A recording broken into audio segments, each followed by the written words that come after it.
Hello, good evening, and good day to everyone. It's great to be back here once again with all of you. Well, thank you so much for joining us tonight, and thank you so much, Barbara, for joining us tonight as well. I hope you can hear me loud and clear. I'm your host, Caroline, and as you can see, our guest is right here with us. Barbara Scott is with us right now. And let me know that you can hear me, and how are you feeling tonight, Barbara? Oh, well, I can hear you loud and clear. I hope you can hear me too. Yes. It's lovely to be here with you this evening. Absolutely delighted to get the opportunity to just come and talk about reproductive reflexology. So thank you for asking me to come and join you. And thank you for agreeing, for sure. This is a topic we've never done before, and I'm so excited and eager to listen to what you have prepared. And of course, our patients are right here to find out a bit more as well, I'm sure. And this is a topic which is intriguing on one point, but on the other hand, I always say that, we need to try and check everything that we can to make sure that we, let's say, search all possible things to make sure that we know what we are doing and we are able to simply increase our chances. So anything that works, and this is amazing that we were able to have you here, and of course to invite you here, and you agreed to do this with us as well. So thanks a lot for that. And just before we start with Barbara's presentation, let me just mention that my IVMSS, we are part of European Fertility Society. And as you know, we are here every single day to support you with many different topics. And today's topic is definitely an example because, as probably most of you know, we focused mostly on medical topics, but we are definitely here to explore some other options, some alternative options. We were talking about supplements yesterday. Day before that, we were talking about acupuncture. And I'm really happy that we will talk about reflexology tonight as well. And let me just mention that Barbara Scott, she is the chair of the Association of Reproductive Reflexologists. She has experience, over 30 years of experience. She will tell you more about this actually.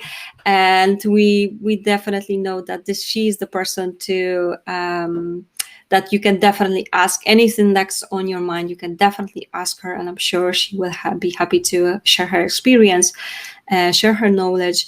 So as always, we will start with her presentation, but afterwards, don't forget, it will be time for your questions. All you need to do is just type the questions in the chat section, and Barbara will be happy to help you. I'm sure of it. So don't hesitate, okay? And well, I think that now we can go ahead with the presentation. But before that, Barbara, please just tell us a few more things about yourself so that all our patients can get to know you a bit more as well. Oh, thank you, Caroline. Lovely introduction. So just very briefly, I've been in practice as a reflexologist for 30 years. My background was in what would now be called IT, but I know nothing about computers now. So when they go wrong, I just feel that somebody else. But when I completed my training, my very first client was somebody who had both fertility issues and was suffering with repeat miscarriages. So little did I know, but my path was set right from the beginning of my reflexology journey. So all I knew at that time was that I didn't know enough. So all of the work that you will see and the approach that we have as reproductive reflexologists are techniques that have been developed over the last 30 years and have been developed collaboratively alongside science. So you'll see when I start talking that we talk about using this patient-centered integrative approach, and I'm really passionate about that. I'm really passionate about being able to evidence-base what we do as practitioners. So I get to come and talk to you about something I am also extremely passionate about. I do something I love.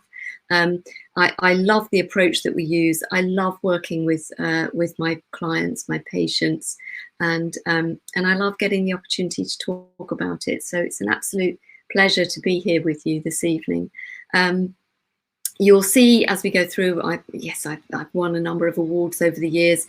And if you do want to know a little bit more, although it is a practitioner manual, there is a book that I wrote a few years ago called Reflexology for Fertility.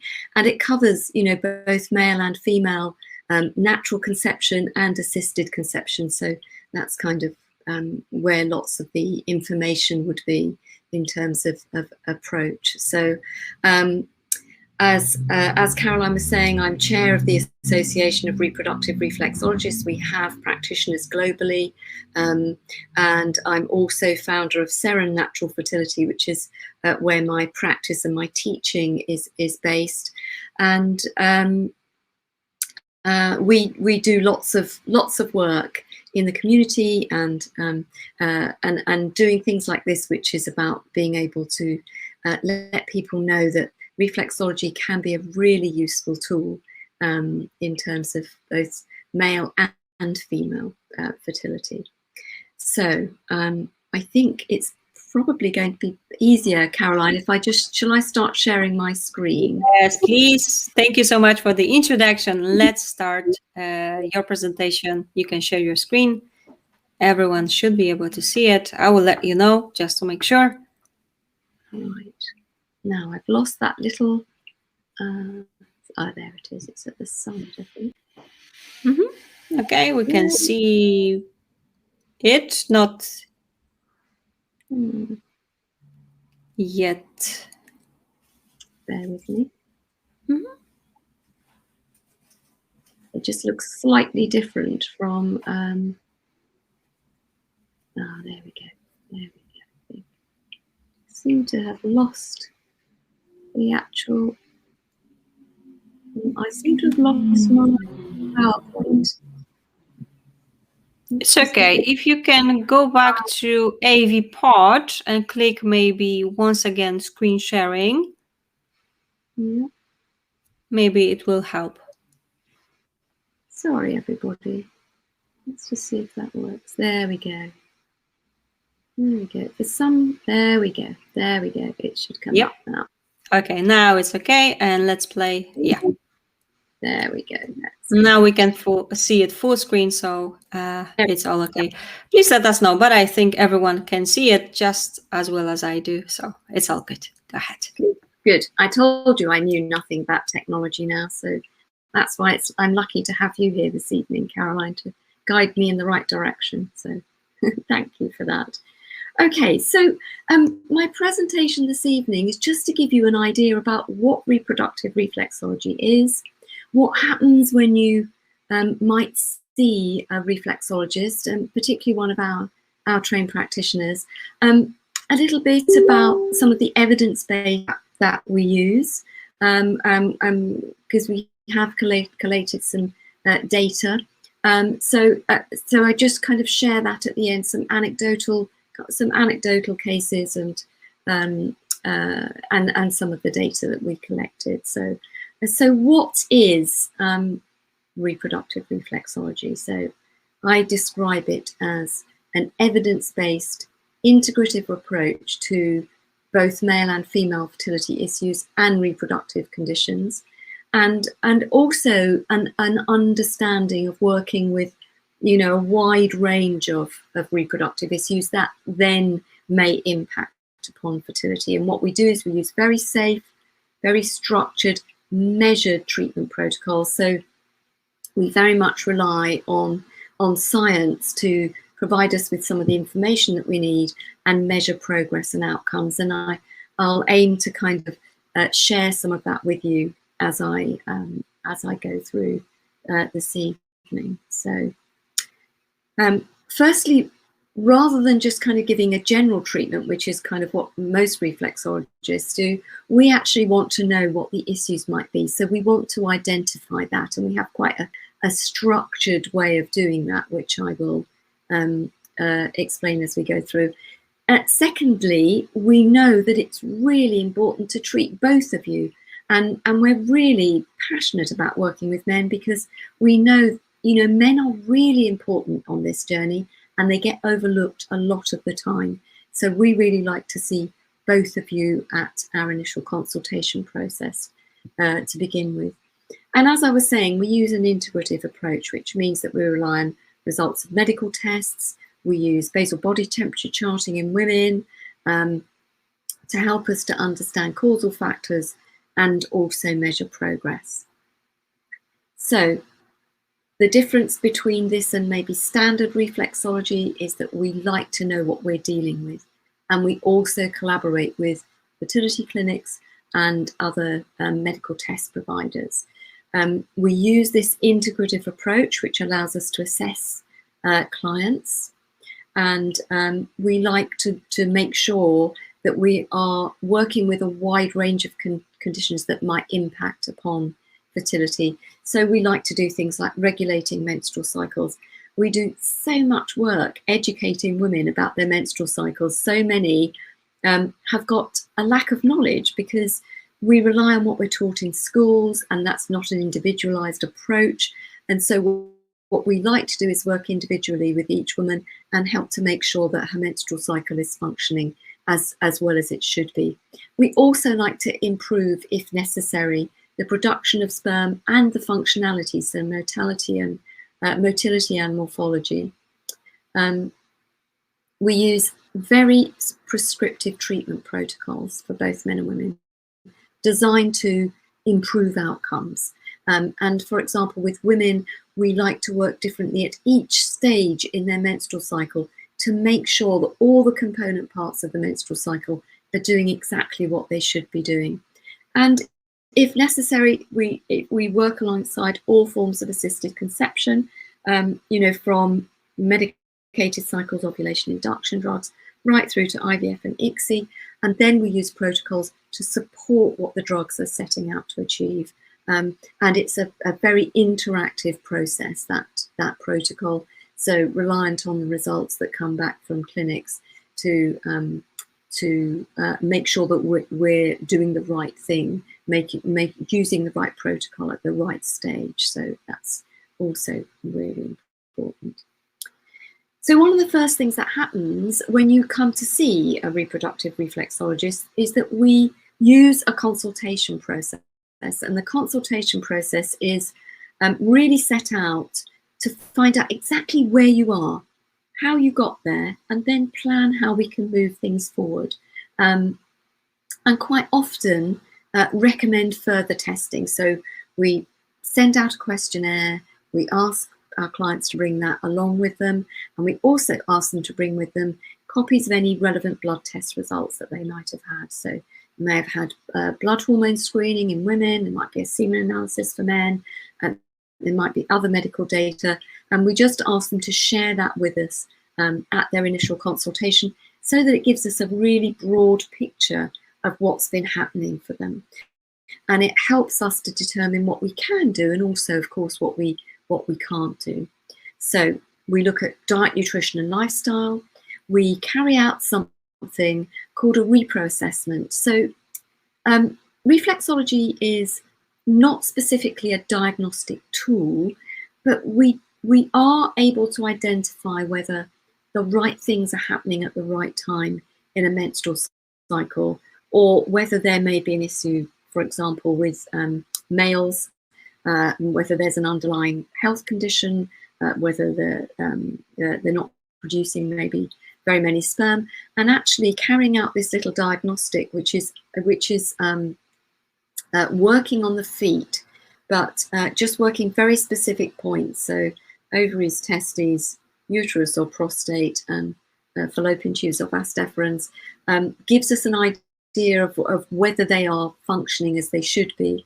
And also we're able to look at the feet to give us an idea about general health and well-being. And this takes just a few minutes to do, but it just adds in to the information that we might have from your preconceptual questionnaire and maybe some medical information that you've provided. So it helps us to build a rounded picture of what might be happening for you. And then once we've done that, we can devise a treatment plan which is individual to each client. So it might involve, improving menstrual cycle function in women, and improving fertility health for both, or improving maybe quality and quantity of sperm in men. So we're then able to determine what we should be doing. And what we also then do quite often is refer on for further testing. So sometimes we might suggest you go back to see your GP, or we might suggest that you might need some further investigations, in which case we'd refer on to a medical practitioner or fertility clinic or an andrologist, etc. So we have those referral pathways in place so that we're able to do that from initial consultation. So the first appointment is consultation only, so that we can identify what the issues are. We talk about your fertility history, gynecological history, general medical history, and start to, as I say, build up a picture of what's happening. For women, we like to look at your menstrual cycle and its function. So we look at the length of your cycle, the length of your bleed, signs of ovulation, whether you understand what's happening and when, any PMS that you might get, whether you get spotting prior to your bleed, and then what the colour and level of your bleed is, so and whether there's any clotting. This helps us to build up a picture of your cycle and exactly what's happening and whether we need to do any work there. So one of the things I like to do is give you an example of, and actually very kindly, this is a client of mine who has allowed me to share this kind of basic information and charts based on her circumstances. So it just gives you an idea of kind of what we do and how we work. So I've got a female example for you and also a male example. So this was a lovely female client of mine who presented with progesterone deficiency and a short luteal phase. So your luteal phase is the period of time from when you ovulate to the day before your next bleed. And it needs to be at least 10 days. And we need to have sustained levels of progesterone. And sadly, this is overlooked very often. And it's something that we focus on as practitioners to make sure that it is functioning as it should do, because without that, what we tend to find is that makes it very difficult to for a fertilized ovum to implant, and also for women to maintain a pregnancy. So quite often what you'll get is maybe some poor progesterone blood chemistry results, but quite often women with poor progesterone tend to get exaggerated PMS. They might get headaches from ovulation onwards. They might get spotting in the days leading up to their bleed. So that starts to build up a picture that there might be a progesterone issue. But the only way for us to identify whether this might be an issue is to get our clients monitoring their basal body temperature and charting it. And I'll talk about, there's a lovely piece of kit called Ovusense, which if you don't feel like doing basal body temperature charting, works extremely well. And with this particular client, what we could see was in the luteal phase, her temperatures were dropping before her bleed, and that indicated that her progesterone levels were dropping. So I've got a lovely chart here to show you. So this, as I say, very kindly was a client of mine. Now, if you are not familiar with charting, I'm going to whiz you through this really quickly and explain what's happening. So down the left-hand side here, we have temperatures in Fahrenheit.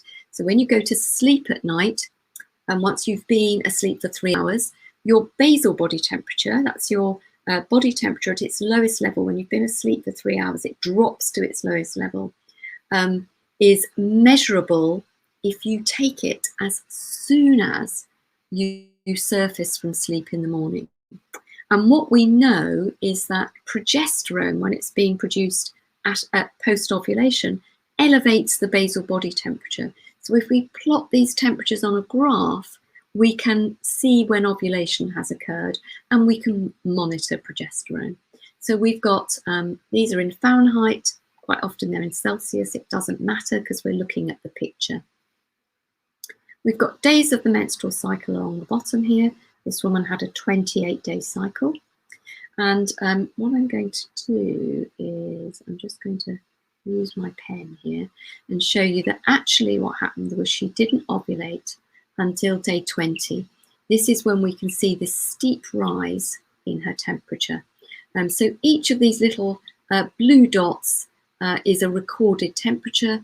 The hollow dots are temperatures that might have been affected by poor sleep or some other issue that may have affected recording of temperature. And the little dotted lines means that she's not taken her temperature that day. So what we've got here is a lovely rise in temperature, which indicates that she's ovulated. The algorithm, which this has come from a wonderful free to use website called fertilityfriend.com, but it is an algorithm, so it's reliant on the information that is input. And so sometimes it's not always correct. And so you can see here we've got this sort of red crossbar, which indicates when ovulation should have occurred. And I'm going to disagree, and I'm going to say that it is here, okay? Because this is where we have the lovely rise, which indicates that ovulation has occurred, the follicle has ruptured, released the ovum, the corpus luteum has been produced in the follicle and is secreting progesterone. But what we can see is that these temperatures should be doing this realistically, a little fluctuation, and we've got big fluctuations, okay? And not only that, but if we count the days, we've got 1, 2, 3, 4, 5, 6, 7, 8 days only before the bleed starts, which is too short. And so would be a good example of why this woman may not be getting pregnant. In addition to that, what we should be seeing is at least 2 to 3 days of changes in cervical mucus in the lead up to ovulation. And this is not happening. It's happening at the wrong time. Excuse me if you can hear my little puppy barking downstairs. I'm hoping that she'll stop in a moment. So we've got 1 day of E stands for egg white cervical mucus, and actually that doesn't tie in with when she's ovulated. So in addition to that, we also have 5 days of spotting in the lead up to her bleed. Now that would tie in with progesterone not doing what it should be doing. So what happens is the endometrium starts to break down, the lining of the uterus starts to break down a little bit too soon. And so that is really not what we'd want to see, and actually would indicate to us that this was why this woman might not be getting pregnant. So what we did with her was we treated her weekly throughout her menstrual cycle using different protocols at each stage. So a different protocol when she was bleeding, a different protocol when she had follicle activity in the follicular phase, so end of bleed to ovulation, a different protocol about 5 to 7 days post-ovulation to help with implantation, and then supporting any possible pregnancy. And in addition to that, we did some work to stimulate the ovary reflex point to enhance the production of progesterone being produced by the corpus luteum in the ruptured follicle. And one of the other things we do is we give our clients homework to do. We give them, we have reflex points on our hands as well as our feet, and we give them tiny little amounts of homework to do to top up what's happening in between them coming for treatment. So this is what we did with this client. So we monitored her symptoms, so her PMS and her spotting and cyclical headaches. We could see changes in her basal body temperature, and repeating a blood test for her progesterone. And 2 months later, this was her chart. So the first thing to say is you can see that the length of her cycle has not changed, still 28 days. But we have brought her ovulation forward to day 12, and the length of her luteal phase is now 16 days and is much more stable, so much better. We've got rid of the spotting, and we now have 5 days of lovely fertile cervical mucus. So one of the things to say about cervical mucus, if you're not aware, is that most of the time it is hostile to sperm. It's too acidic, it's too thick, and therefore sperm just die once they get into that environment. In the lead up to ovulation, it changes its pH, it changes its consistency, provides nutrients to support sperm and little channels for them to swim in. Quite extraordinary. So if the right kind of cervical mucus isn't being produced at the right time, we have a problem. So what we could see here was that 8 weeks later, we had managed to remedy those issues for this woman, and she went on then to be able to conceive. So you can see here that what we're doing is we're using methodology alongside reflexology to evidence base and measure the changes in the progress that are being made. The other piece of kit I was going to talk to you about was OvuSense, and I do actually, just bear with me, I do have, and I will show you this in the when we do the Q&A session. I do have one of these to show you, but it's a little internal monitor. It's placed vaginally, high up in the vagina, last thing right before you go to bed, and it takes core body temperature. So if you have issues with taking a temperature in the morning, this is a very good alternative, and I quite often recommend that my clients use this as well. It's very useful. Okay. So treatment for men is aimed at improving the function of sperm. So quality, quantity, and any underlying conditions. So things like hydroceles, varicoceles, epididymitis. And this information would be provided by semen analysis and referral on to a specialist andrologist, urologist, to identify what these issues might be. We also know that we have to reduce stress rather, because we know that stress can affect the DNA in the head of the sperm, and that then impacts upon any developing embryo. So it's really important that stress in itself is managed really well for women, but particularly for men. So we're looking at improving the function of both reproductive and endocrine systems. We rely on the current World Health Organization reference ranges when we are reading and interpreting semen analysis. And if we are concerned, then we will refer our male patients on to an andrologist for further investigation. That's not our specialist field, but we do have a basic understanding of when to refer our male patients on. So our male case study is also lovely clients of mine who had actually been trying to conceive for 11 years. Now, the female had an irregular cycle because she worked a very irregular shift pattern, and what we know is there's a lot of data to support that shift patterns can interfere with menstrual cycles. So we did some work to regulate that. But the male had elevated prolactin levels. Now, prolactin you will probably think of in terms of breastfeeding women. It's a hormone produced by the anterior pituitary gland, and we think of it in terms of prolactation. It encourages the production of breast milk, but it can also cause a problem in men if it's elevated. So in this circumstance, it was causing erectile dysfunction and impacting upon the quality of sperm for this man. His semen analysis was quite poor. So they'd already been through I'm so sorry, everybody. I did say to Caroline there was going to be a ring at my doorbell. I'm going to dash down very quickly and open it, and I will be back with you as soon as I possibly can. If you've got questions, please ping them through while I do this, and I'll be with you in just 2 moments. I will be back with you very quickly.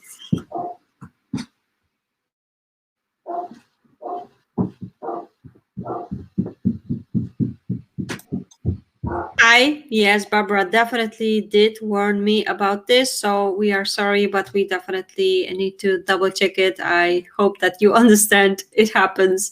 She's at home, and if you have any questions, as Barbara said, please type those in the chat section, and she will be happy to answer all of your questions.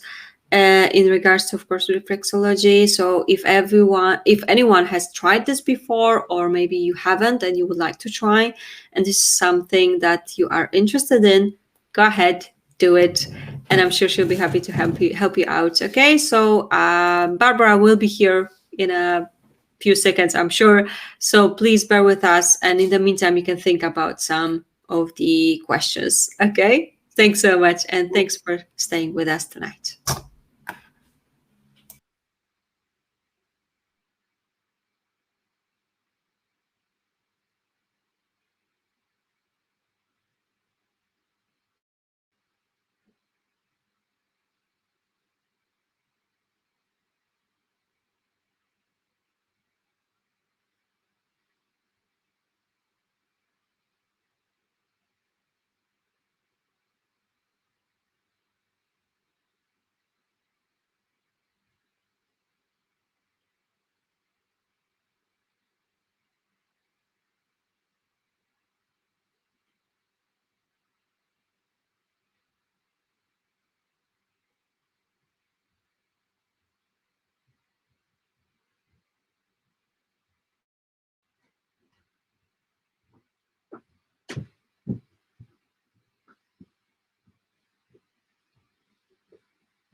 My apologies, everybody. Yes.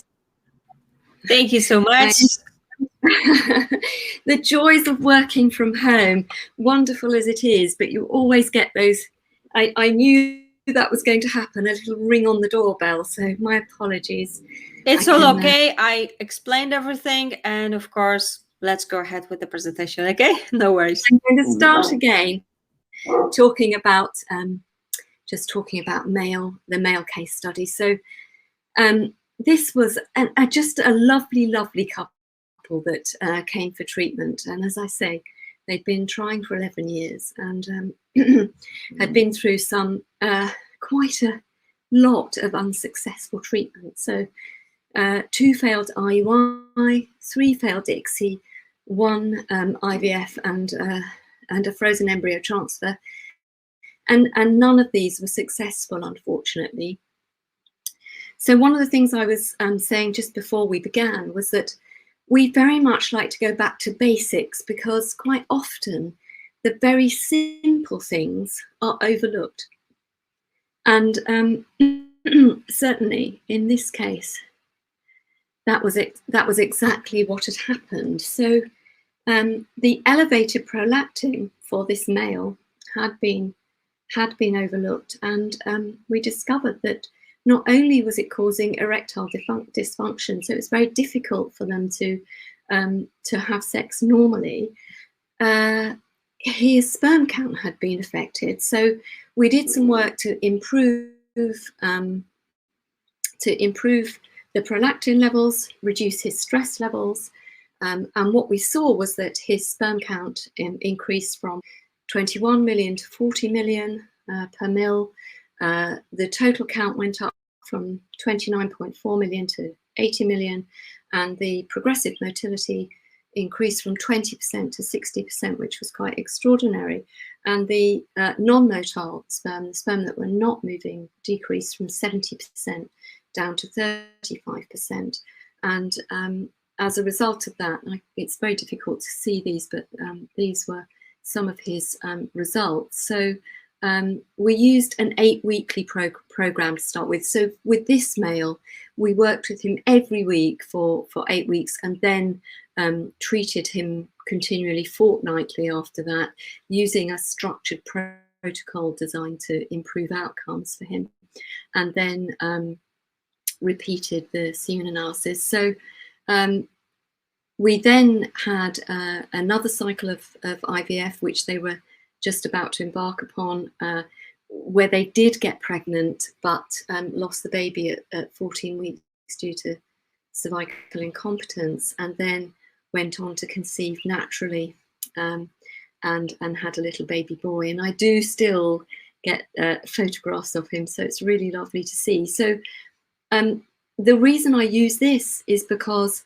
they had been on a very complicated journey already, and actually just by going back to basics and looking at and identifying some of the underlying things that were in fact causing the problem, allowed them then to go on and conceive naturally, which was wonderful actually. And he was born early, but he's now doing incredibly well. So that's just some little anecdote of working with male clients. So as an organization, we had lots of anecdotal evidence that showed that that this works incredibly well as a form of treatment for both men and women. But what we wanted was some data, and this is ongoing. So this is a data collection that we did, but we do collaborate with other organizations to start looking at how effective reflexology may be. And I am doing a doctorate so that we can continue to do some research. And the motivation behind that is so that, if we can start to provide some data about its efficacy and the support that it provides for patients who are on this journey, then hopefully we can find a way of making it more accessible to everybody. So this was a data collection that we did as an organisation, and in complementary therapies terms, this is a big sample. Now, when you're looking at medical research, they tend to be in thousands, but usually with complementary therapies or medicine, the sample size is usually quite small, somewhere about 6 to 30 participants. And so having 184 data from 184 clients is actually quite a big sample for complementary medicine. So some of the basic pieces of information, so they ranged in age from 24 to 43, so quite a broad age range, and they had on average 11.5 treatments. 83% of them documented an improvement in their symptoms, and 66% rated their treatment outcome above 3 out of 5. And we put them all in a big pot and said how many got pregnant. And of those 183, 122 clients conceived whilst they were receiving reproductive reflexology. 100 of them naturally, and another 22 whilst undergoing IVF or ICSI. So we had a pregnancy success rate of 68%, but and a live birth rate of 52%. But what we also wanted to do was look at the effects of using this alongside IVF and ICSI, and then looking at, we also looked at some individual conditions. So the success rate, usually accepted success rate for IVF or ICSI is 25. And with using reproductive reflexology alongside, it was 52%. And we then looked at a wide range of conditions, and we came up with a pregnancy rate and a live birth rate. So unexplained live birth rate was 70%, with endometriosis 55%, PCOS 57%, amenorrhea, so somebody having no bleeds at all, 70%. Ovarian cyst, we had a very high success rate, but it was a very small sample. Progesterone deficiency, you know, once they were pregnant, very good live birth rate. I'm just going to run through a couple of anecdotal cases and just to kind of give you some idea. So, and these are not all mine. It's just two main ones, but you know, some of them are from some of our practitioners. So this was a female who was 40. So she already had a high FSH level of 25.5 and a low AMH. And her male partner had a history of steroid use, and his morphology was really poor. It was borderline 4%. So he had quite a poor sample. So we used basal body temperature charting, which showed that she was not ovulating for 3 months prior to starting treatment. She'd been declared medically infertile, 4 treatments, and she had a regular menstrual cycle after that, and then fell pregnant 6 weeks after beginning treatment. So you can see with these kind of cases, it was intriguing us to say, what's happening here? We need to know more, which is what's led me into doing some more research. So hopefully we'll have more papers soon that we can publish. This was also a lovely client of mine who was 39. She'd previously had 4 failed cycles.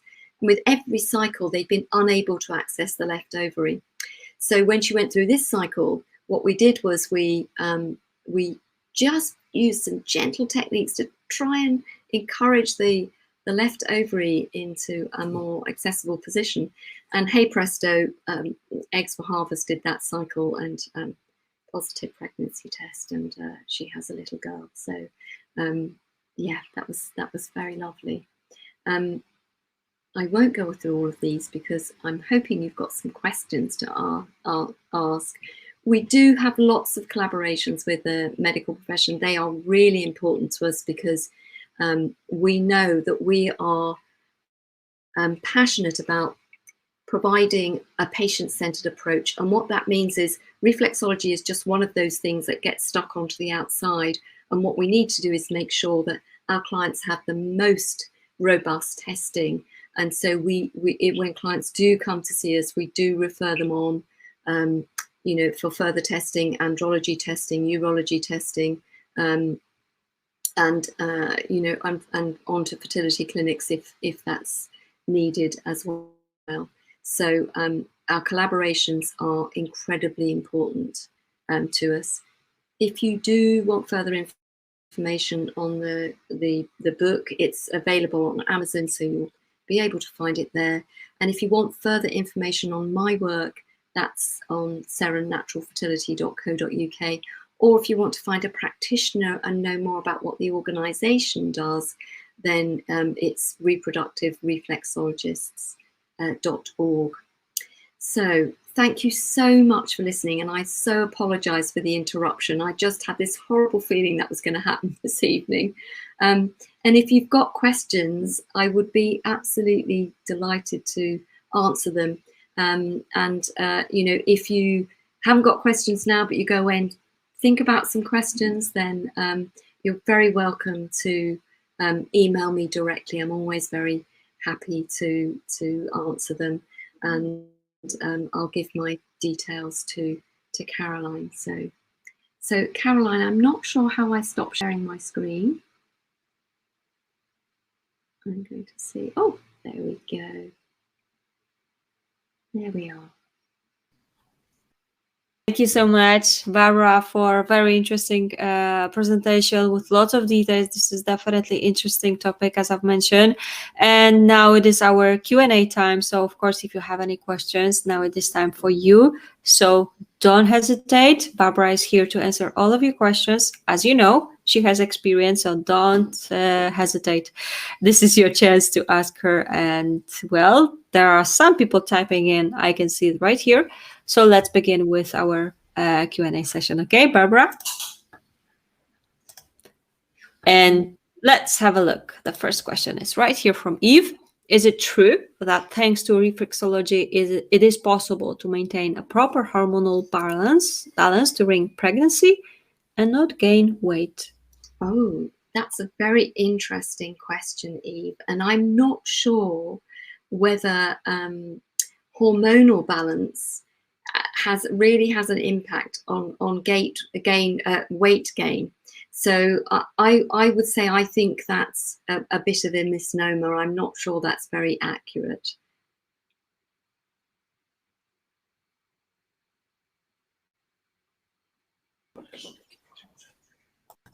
All right, thanks so much indeed for the very first question, Eve, and of course for your help with that. And let's have a look. Okay, there is one more question. If you can, please put up the websites again, the ones that you've mentioned before. Yes. Can I type those in somewhere? Yes, you can type those in the chat section perhaps, and we can show it right here for everyone so they can see it. Is it possible for you? You can see it, Barbara? Yeah. Yeah. Perfect. Let's do it. Let's do it, of course. Let's do that. How do I type in the chat section? Let me. Can you see the chat section on the right? At the very bottom, there should be this option window where you can type there. Yeah, I don't see anything there. Yeah, I don't seem to have that window. I can't see that window. I can see other windows, but I can't see a window for me to type in. Okay, let me just try something that may be helpful for you. So just give me a second. Can you see the chat now? Because you should have like a window opened right now. Okay, so I can see Q&A mode. Mm-hmm. On the right, if you look to the right, there should be a chat section. But if not, Barbara, don't worry. If you can remind me which websites you were mentioning, I will try to put those right here. Okay? Yes, that would be wonderful. Thanks, Caroline. So it's reproductivereflexologists.org is the association website. Perfect. And Seren Natural Fertility.co.uk. Perfect. I got this, of course. So just give me a second. I will double check that I put it correctly, and I will put it in the chat section in a few seconds, okay? And in the meantime, let's answer the next question that we have right here. So what was the bedtime cooling agent about or item? Are you able to explain this to us as well? Okay. So it's not a cooling agent. It's instead of taking your basal body temperature. Okay, so I was showing you those lovely charts, and sometimes when you are taking your basal body temperature, it's a bit tricky because you have to take it first thing in the morning, same time, before you get out of bed, before you drink, eat, speak, anything. You have to put a thermometer under your tongue, and sometimes you don't get very reliable results, particularly if you're disturbed during the night, or you have to get up at night, or you do shift work. So we also recommend this wonderful piece of kit called OvuSense. And basically, it draws a chart for you. So basically what you have is this little piece of kit, which is inside here is a heat sensor. And you insert it vaginally. It sits high up in the vagina at bedtime. The last thing you do before you go to sleep, and it's got a little heat sensor in that records your core body temperature every 5 minutes throughout the night. And then you remove it in the morning, wash it. You'll have a little app on your phone. You open up the app, you hold the sensor over it, and it downloads all the data, and it finds a median temperature for you. And it will then plot a graph so you can see exactly when you're ovulating. So it is a more reliable way of recording your temperature because it takes core body temperature rather than basal body temperature, and it just is more accurate, and it takes all the complication of taking your temperature first thing in the morning. So works really very well. And so it's called OvuSense. And if you just type OvuSense in, you'll come up with their website with all the information on there. A really good way of tracking your cycle. So well, thank you so much for explaining. And I just want to mention that actually we had a representative of OvuSense right here. Last year, he was presenting for us, so he was able to explain all the details. In a few seconds, I am able to, of course, provide the webinar link, so you can have a look. If anyone is interested, as Barbara said, you can actually look it up. There is an app, of course. But if you would like to get some more information, in a few seconds, I will simply send you a link. You can have a look at it. Okay. And in the meantime, I have put the websites right here. Oh, thank you so much. That's lovely. So the Reproductive Reflexologists website has got a find a practitioner. So if you are looking for a practitioner, then you'll be able to go on there and find one near to you. Hopefully. So if you do get stuck, you can always drop us a little email and somebody will help you to find someone close to you. And this one is my own personal, so it's got my clinical details on there, and also lots of information about training. If there are any budding reflexologists out there who then want to come and train with us, then lots of information. Lots of information on there. So yes, yeah.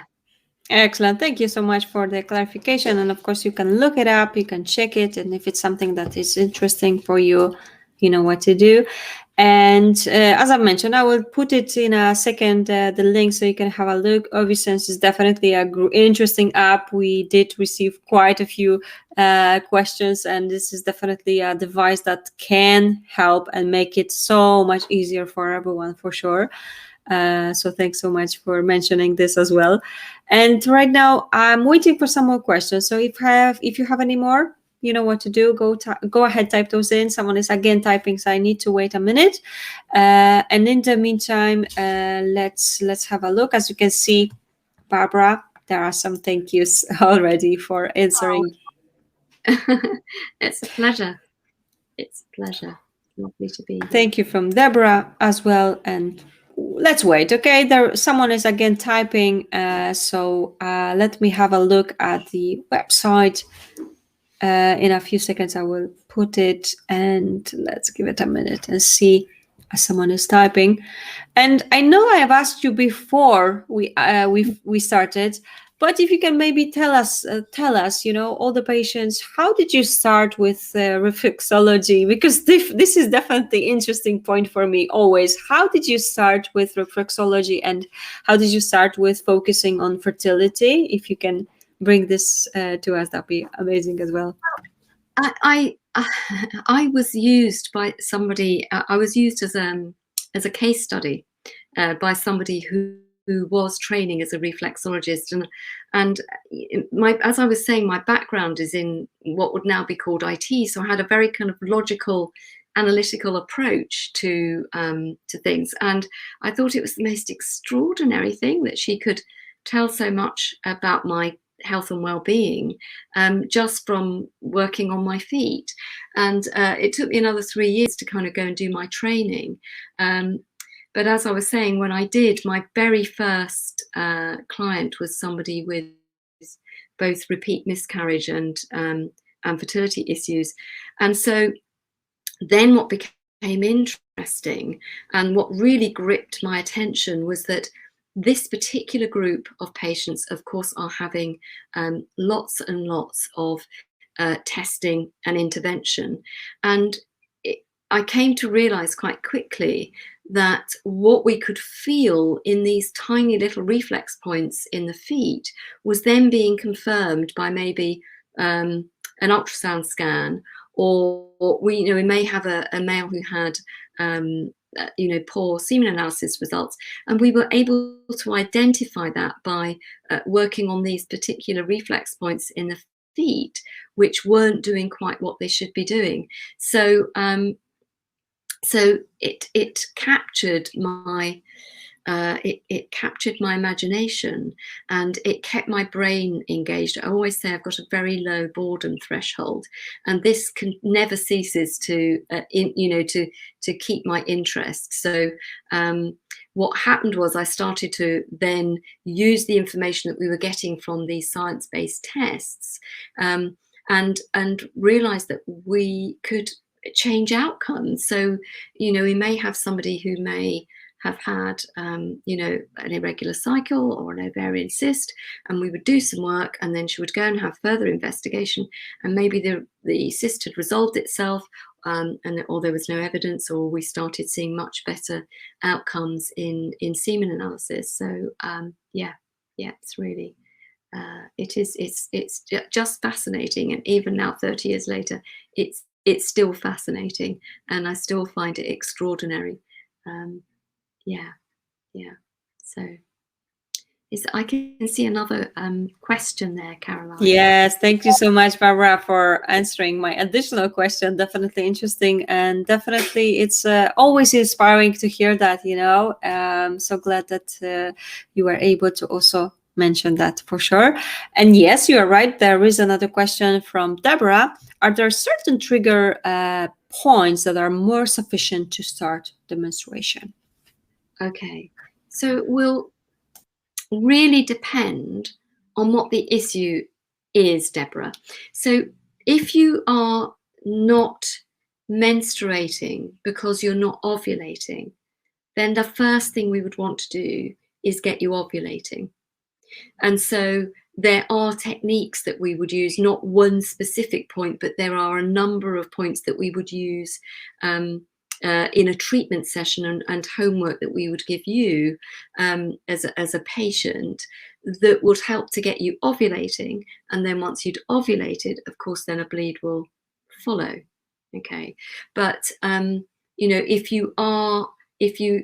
so it would depend very much on the reason why you were not menstruating, and what we'd also want to do is look at your luteal phase, so the period of time from ovulation, if you are ovulating, to the day before your bleed, and see what's happening there, and whether that might be an issue in terms of menstruation. So it's a really individualized approach. It would really very much depend on what was happening for you and why you would be concerned about menstruation. I'm very happy to answer a more detailed question, and you're very welcome to email me if you don't want to put the information up here. So yeah. Thank you so much indeed for that question indeed, and of course, Barbara, for your help. And yes, of course, remember that there is an option for you to ask Barbara a more detailed question if you wish, and I'm sure she'll be happy to help you out a bit more. And as you can see, there is a comment from Deborah right here as well, trying to stimulate ovaries to get pregnant. Okay, so you would only stimulate the ovaries at certain points in your cycle, Deborah. And it would also depend on individual circumstances. So, for example, what happens during your normal cycle is that from kind of just before the end of your bleed up to when you ovulate, you've got lots of follicle activity in your ovaries, and we would want to support that. So that's exactly when we would stimulate your ovaries. But then from ovulation onwards, a lovely dominant follicle will have ruptured, released that ovum, and you've got a corpus luteum there, which should be pumping out nice levels of progesterone to support the endometrium, which then in turn supports implantation and pregnancy. Now, only if you were not producing sufficient progesterone would we stimulate the ovaries during that particular period of time. So it really has to be an individualized approach. And that's why the charting is so good, because it helps us to identify what's happening at each stage in your cycle and then tailor treatment treatment to suit you as an individual. So stimulating ovaries all the way through is not a really good idea. It's at the right time and with certain conditions. So I don't know if that helps any. I'm sure it does. Okay, even if a little, it definitely does. So thank you so much. And of course, as you can see, there is a thank you from Deborah already as well. Again, someone is typing, so we just need to wait a bit and see if it's another question. If not, we will be slowly finishing. However, I just want to assure you that if you have any questions right now or later on, and you would like to just get in touch with Barbara, after we finish, we will be redirected to a profile on our website, and there is an option to get in touch with Barbara. All of your questions will be then forwarded to her, and of course, I'm sure she'll be happy to help you, as she mentioned. Okay, Deborah has added one more thing here, so maybe you can have a look about how many treatments would that take, and then, okay, I'll call you. Okay. So that's also a really difficult question to answer, Deborah. But what I would say to you is that firstly, if there is an issue with your menstrual cycle, the first thing we would want to do is identify whether there are any issues. And we would work weekly throughout one menstrual cycle. So if your cycle is 28 days, that means we would give you 4 treatments on a weekly basis. If it's 35 days, it would be 5. And then usually at the end of that, then what we do is reevaluate where things are. So is your cycle working properly? Are we quite happy with what's happening? And if so, then what we have 2 programs. And in the main, what we have is an actively trying to conceive program, which means that we work to support ovulation.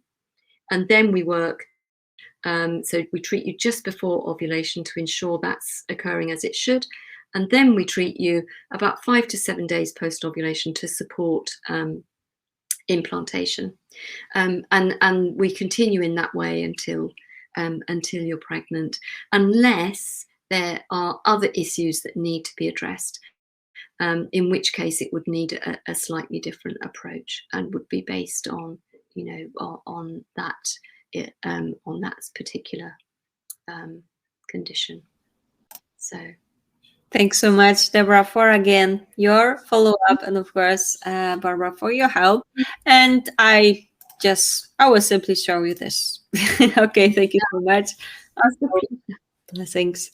Thank you so much indeed. I do believe it has been helpful. And of course, remember that if you wish to ask more questions, you can do it directly. It's definitely not a problem. We are just simply here to provide you with some details, some information, and of course answer your questions. But remember that sometimes it's definitely better to ask one by one and have even a consultation. And I'm sure Barbara will be happy to help. So don't hesitate. If you have any questions that you don't want to ask now, you just want to do it later on, don't hesitate. And we will be finishing for tonight. So thank you everyone for joining us tonight. It's been definitely an interesting session. And one more question from Deborah. Do you have WhatsApp? I do have WhatsApp. Yes, I do have WhatsApp. So I guess you do provide some consultations via WhatsApp as well. I do. I do. Actually, most of my consultations at the moment are video consultations, and so I can wherever anybody is, and then what we do is we have a discussion about treatment planning and setting homework, and yeah, that makes perfect sense. Thank you so much. Of course. So I guess, you can provide your number. If you can simply, maybe you can provide me your email address, Barbara, just in case, or if I'm not sure which one I can use, I can put it in the chat section. So if anyone would like to get in touch with you, they will be able to do so. So just let me know if the one that you use is fine with Seren training, for example. Yes, that's perfect. You can use that one. Not a problem. Just give me a second. I will put it right here. And if you wish, it's right here. You can see it. And of course, if anyone would like to get in touch with Barbara, that's the one you can use. If you have more questions, and I'm sure she'll be happy to share her WhatsApp number then, etc. Right? Perfect. That's lovely. Excellent. Caroline. Thank you so much. So again, thank you everyone for joining us. Thank you for staying in. Thank you for listening, because I know many of you are just here to listen and find out a bit more on reflexology. And I do believe it has been very helpful for you. And Barbara, before we finish, is there anything you would like to add? I would just like to say thank you for having me this evening. It's been such a pleasure, and it's always lovely to talk about the work that we do and get the opportunity to share. So thank you. It's been a pleasure to be here. Thank you so much. It's been a pleasure to have you here. I'm really, really glad that we've been able to do this topic with you. And thank you for sharing your knowledge, your experience. As I've mentioned, it's incredible to definitely have you here. And well, I just want to mention this has been recorded. So if anyone would like to have a look at this webinar once again, or you would like to share it with anyone, you will be able to do it. Of course, it will be available tomorrow on our website, My IVF Answers, but also on our YouTube channel. So if you haven't visited our YouTube channel yet, I can only encourage you to do so. There are plenty of webinars. And as I've mentioned, there are also webinars on OvuSense. So if you haven't heard about it, have a look, okay? It's out there. It's definitely interesting. And you can find it on myivfanswers.com, on our YouTube channel. And this webinar also will be posted tomorrow right there. And as you know, we will be back. There are some more webinars that we have scheduled for this week. So I hope to see you here tomorrow. And Barbara, I know this is our first webinar, but I already hope that we will have another opportunity to cooperate. This is definitely an interesting topic. Thank you so much. And I'm sure we can explore it even more. So till our next event then, okay? Lovely. That's wonderful. You know, I think you're doing an amazing job sharing all of this information with you know, the whole range that you provide is so important for patients, because they can listen in their own homes and make their decisions based upon. And exactly, this is our aim. We are here to educate. This is our main focus. And the good thing is that it's always recorded. So you know, you can have a look. There are over 360 webinars so far at My IVF Answers. So you can imagine how many topics we have explored, and you can imagine how many topics we will have in the future. So there are many more scheduled already. So thanks so much indeed for being a part of this, Barbara as well. And well, to all of you, thank you for joining us tonight, because without you, we will not be here, just like that. Thanks so much. Take care. Have a lovely evening. Bye. Bye-bye. Take care.